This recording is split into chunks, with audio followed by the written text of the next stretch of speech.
महाराज जी, मैं एक ज्योतिष हूँ और चेहरा देखकर भी लोगों का भविष्य बताता हूँ महाराज जी। पर जब किसी का भविष्य फल उनकी आशा के अनुरूप नहीं होता, नकारात्मक होता है, तो मुझे उन्हें सच्चाई बताने में झिझक सी होती है, कहीं मेरे उत्तर सुनकर वो मायूस ना हो जाएं। तो महाराज जी, इस स्थिति में मेरे को क्या करना चाहिए महाराज जी?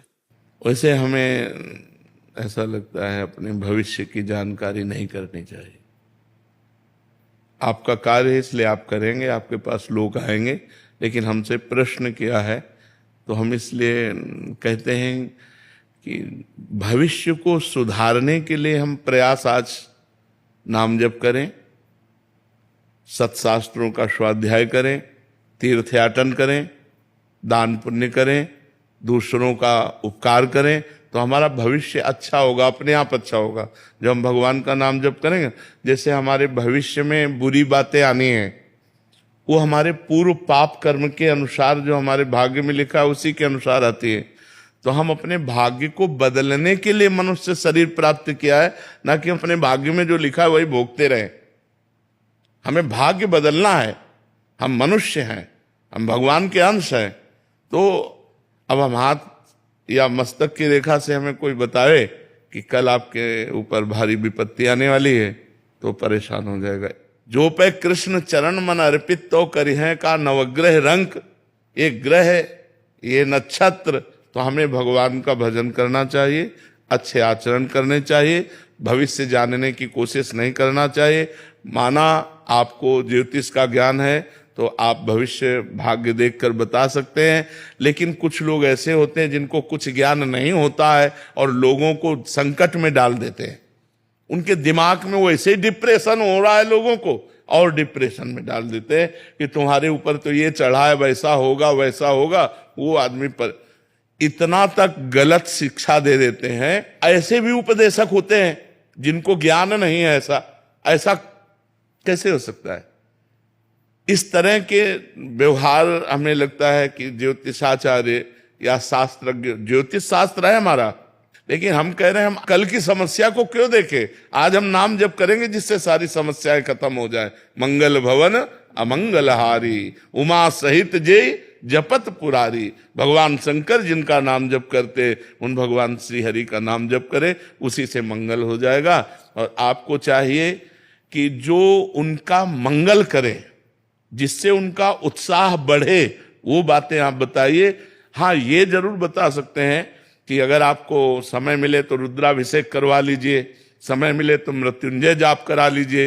ये मंगलमय कार्य बता सकते हैं, लेकिन ऐसी कोई बात ना बताएं जिससे वो आदमी डिस्टर्ब हो जाए, जिससे वो आदमी अपनी शांति खो दे, जिससे आदमी अपनी वो बुद्धि का कंट्रोल खो दे और कुछ ऐसा कर बैठे।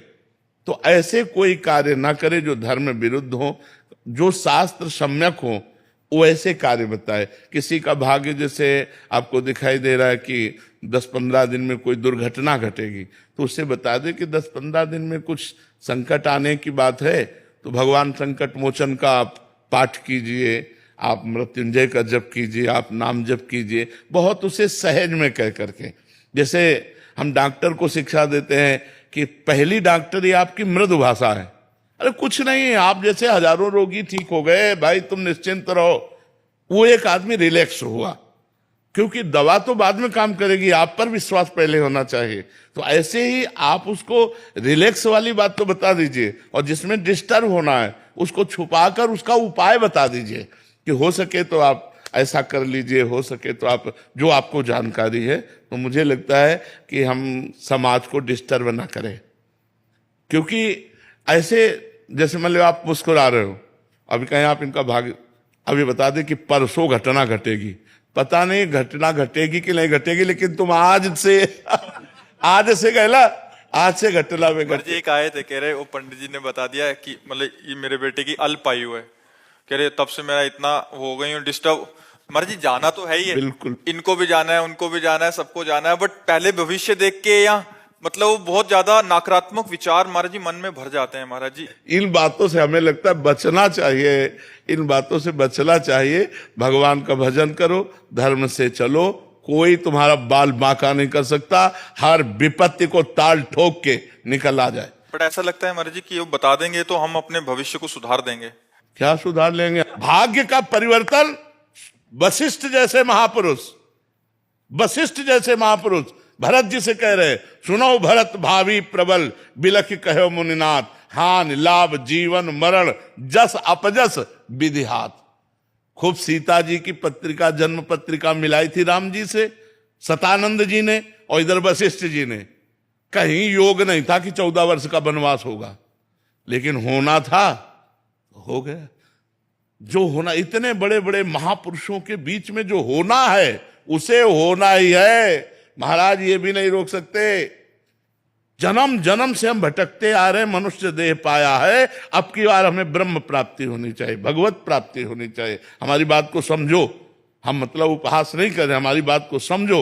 और हम किसी भी आदमी को डिस्टर्ब करने का कार्य ना करें, हम किसी आदमी को सुखी करने का कार्य करें। जैसे हमारे पास कोई आया है, भाई हमारे भाग्य की, तो हम उसके भाग्य में अगर देख पा रहे हैं कि संकट है, तो हम उसको उपाय बताते हैं, लेकिन संकट नहीं बताते। यार ऐसा कुछ लगता है कि अगर आप मृत्युंजय जाप करा लो तो और अच्छा रहेगा, ये नहीं बता रहे कि 15 दिन में ऐसे से ऐसा हो जाएगा, नहीं, ऐसे ऐसे नहीं। ऐसा अगर होता तो बड़े बड़े ब्रह्म ऋषि हुए जो सब कुछ जानते हैं, सब कुछ जानते हैं। आप ऐसा ना समझो हम बचपन से बाबा जी हैं, केवल मंत्रों में ही खेला है। जैसे लोग गुल्ली डंडा और क्रिकेट खेलते ना, हम मंत्रों में ही खेला है, शास्त्र का मनोरंजन किया है, और जीवन भर जितेंद्रिय और ब्रह्मचर्य का पालन करके भगवान के मार्ग में चले। तो किडनी फेल है और डायलिसिस हो रहा है और जीना मुश्किल है। कर्म का ये फल होता है। अब ये आज के कर्म का फल नहीं, ये पूर्व के कर्म का फल है। ऐसे हम मिटा सकते हैं? आप विचार करो, इतना भजन कर तो मिटा सकते हैं, तो ये किसी के भाग्य को मिटा सकते हैं क्या? भाग्य को मिटाने की ताकत किसी को नहीं है। जो कुछ लिखा है वो होके रहेगा।